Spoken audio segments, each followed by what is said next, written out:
So I've been busy today, just kind of, you know, getting more stuff in. Got a couple weed eaters. Same guy brought in 2 weed eaters. I like still.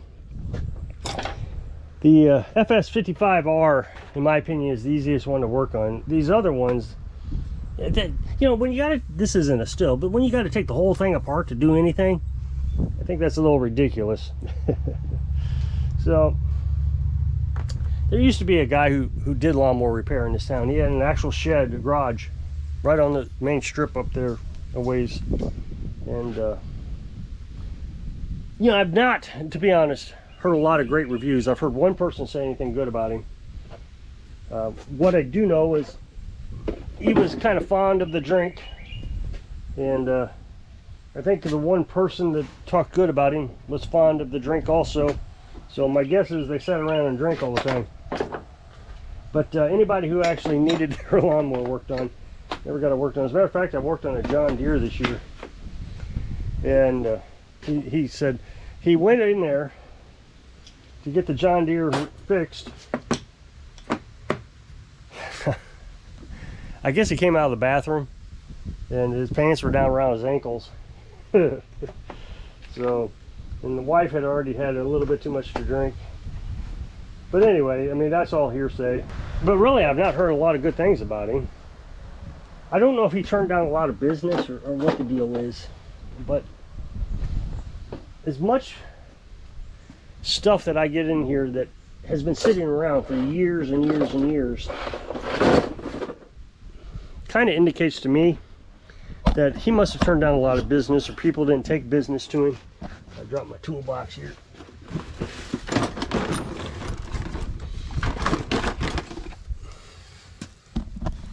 So one example here, well, this is an example. Both of these weed eaters have been sitting in barns for years, or a barn, and you can tell. Well, look at the mud divers.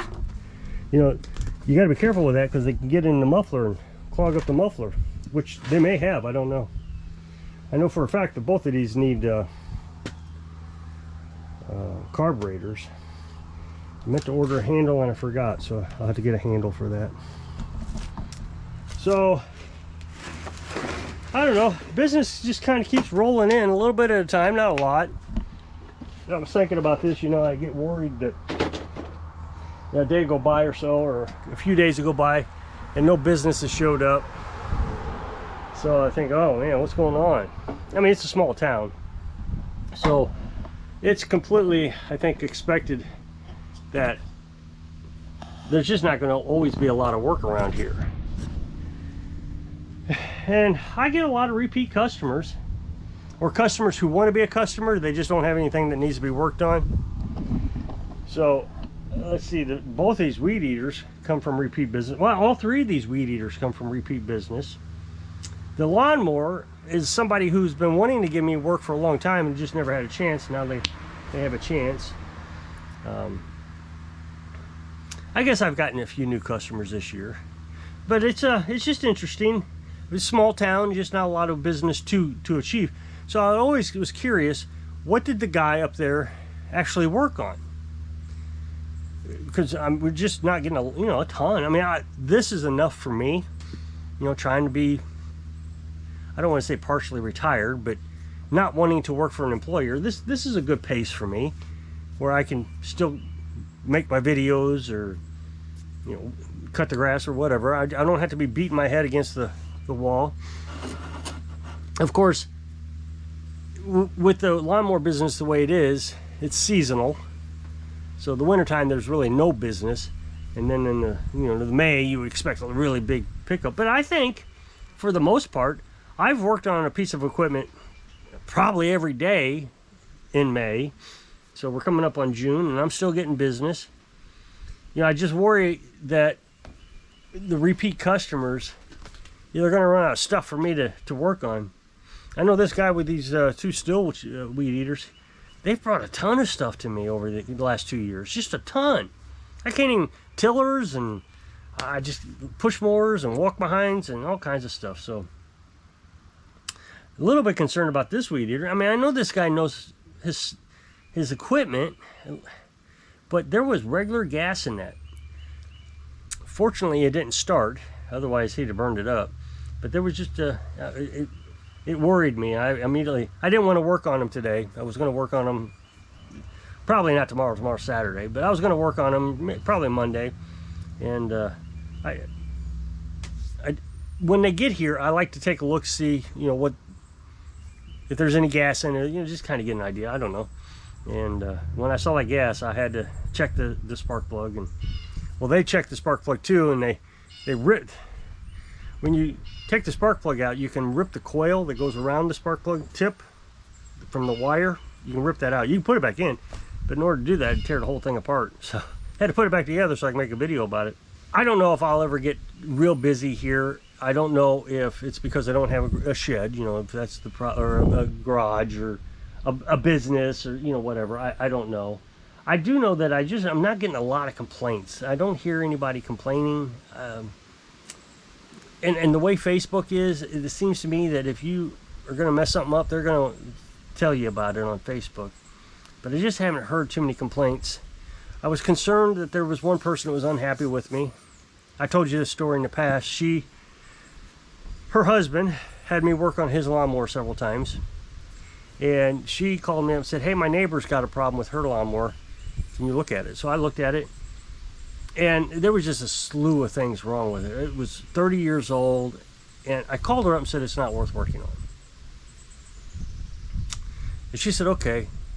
Well, the lady who told me to go talk to her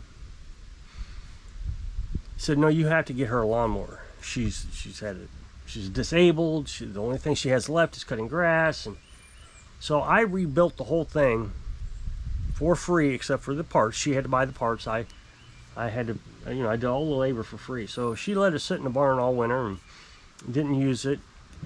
And this year it ran bad. So I fixed it for free again. Of course, well, in this case, no, I even replaced the carburetor because I felt like I had to. So I did that totally free. So then she said the belt kept falling off and she couldn't get down there. And I said, well, I have another deck for 30 bucks. She said, I don't want to spend any more money on it. I just need to fix. So now she's expecting everything to be free. So I didn't say no. I didn't say yes. But now she's having someone cut her grass. So I would have figured that the lady who wanted me to work on that more, you know, was going to be unhappy with me. But the man, the original customer, who had me work on his riding mower, called me up and had me work on a weed eater and a push mower. And when I got over there, he said, man, I've been really happy with the way you have repaired my lawnmowers. And I even worried about him because he had a deck problem, and we hunted around for that problem for the longest time. I completely rebuilt the deck, new belts, new blades, new everything, and the belts were still falling off. Well, after the entire season had pretty much went through it, we figured out that the cable, the engagement cable, had stretched. So we got him a new cable, and he says, man, it's been running great all year. So he's cut the grass 3 or 4 times this year, and he's no problems. So he's happy. So I just haven't heard anybody being unhappy with me. People I had worried about last year, I've created a Facebook page specifically for the lawnmower hobby business, and people who I thought, yeah, they'll never come back. Not that they weren't happy, they just weren't going to come back, you know, for one reason or another. And they're friending me on that Facebook page or liking it or whatever you want to call it. So I suspect that they're still, you know, if they need lawnmower repair. And that Facebook page has been a big deal. I haven't gotten a lot of business out of it, but a lot of people are friending it, or liking it, telling me that they, if they need a repair, they're going to contact me. So I really do try, whether anybody believes it or not. I'm not talking about YouTube viewers. I'm talking about the community around here. I really do try to make sure that everything goes out here as good as I can possibly figure out what's wrong with it. You know, I'm sure that they get it back and sometimes it doesn't run as well. Like, well, I can remember one specifically. I adjusted the carburetor and it was about 30 degrees outside. So on Kohler engines, you have to run it with the choke. I've said this story before, a little bit until it warms up. So I put in a new carburetor and I adjusted the carburetor to run correctly. I had forgotten that you had to let it choke for 30 seconds or so. So I adjusted the carburetor and it was running perfectly. Absolutely fine. So he gets it. A month later, he's wanting to cut his grass and it's just running terrible. So he calls me up and says, hey, it's running terrible. Well, like I said, it went out of here and it was running as well as I could figure out how to make it run. So I went over there, I undid that choke adjustment, 2 turns, maybe, and ran fine. I haven't heard another word from him. He was very happy, I guess. Well, I know he was happy because when he called and said, it's been running great for all day, he was almost in tears. You could almost hear him in tears. So he was pretty excited about it. As long as I can keep a good reputation, and I don't know. I really don't know if I return a piece of equipment that didn't do well when they got it back, I don't know if that's going to frustrate people to make them mad. Or will they allow me an opportunity to always fix it? Hey, this isn't working. And the reason I wonder this is there was somebody who bought a car at a car dealer down in the bigger town. And the next day it died and it was as is. The company sold it as is. And she immediately got on Facebook and started slamming them. Google reviews, the whole thing, just slamming the heck out of them. They contacted her and said, hey, we'll make this right. Just take down the information that you've put on Facebook and Google reviews. She says, I refuse to. So she didn't even allow them an opportunity to make it right, whatever that, make it right means. So she was just mad. She wanted them to make it right and still be able to slam them. She held protests out in front of the place, and so that that kind of stuff always worries me. I couldn't tell you who the company is. But the thing is, the comment section just lights up with this stuff, and it's like they don't give people a chance. There was a gas station, and a guy posted on Facebook, I went to the gas station. Don't use this gas station. I went to the gas station, and it was off, so many cents per gallon. It was not right. These things are supposed to be calibrated. Don't go there. And everybody's just screaming, oh yeah, they're stealing your money, they're stealing your money. Just hundreds of people just screaming about how they're stealing your money. And I replied, did you happen to go in and let them know that the machine was malfunctioning and tell them that you didn't, you're overpaying? And they beat me up. No, that's not what you're supposed to do. You're supposed to, they're supposed to have that calibrated by the state of Missouri, and just on and on and on. I'm thinking, holy cow. You're so angry that you're not even going to tell them that they stole your money. You're just going to destroy their business. And then you're going to complain that the people got laid off and, oh, they're just bad management. It wasn't bad management. There was a malfunctioning machine. It happens. But let's not be a polite society and say, hey, sorry to bug you. That is not calculating correctly. I watched it, and it overcharged me. I don't understand that. So anyway, so that's what concerns me is the rudeness of people ready to destroy lives. I did this on purpose. Yesterday's video, I told people not to go to my other channel and comment on the other channel about off-grid,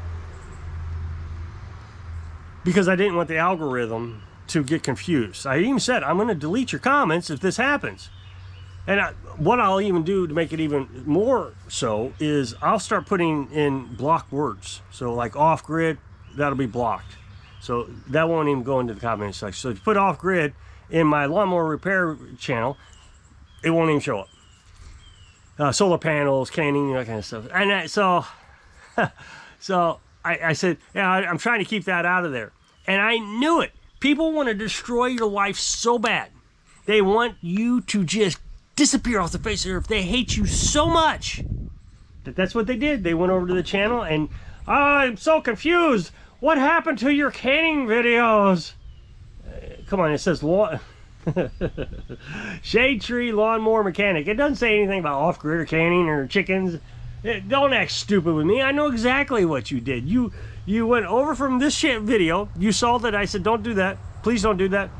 And you went over there just so you could do it. Just so you could screw up my algorithm. Well, I deleted it at 4:30 this morning, so there wasn't much chance. You know, that's what's so funny is they'll make a comment at 1 o'clock in the morning. Yeah, when I work, I do this, and you don't work. You stay up all night drunk, go to bed at 4 or 5 o'clock in the morning with a hangover. So if you'll click this up next box, it'll take you to a video where I was, let's see, well, on the other channel. So hope I can inspire you to figure things out. Sing live your dreams. Thanks for watching.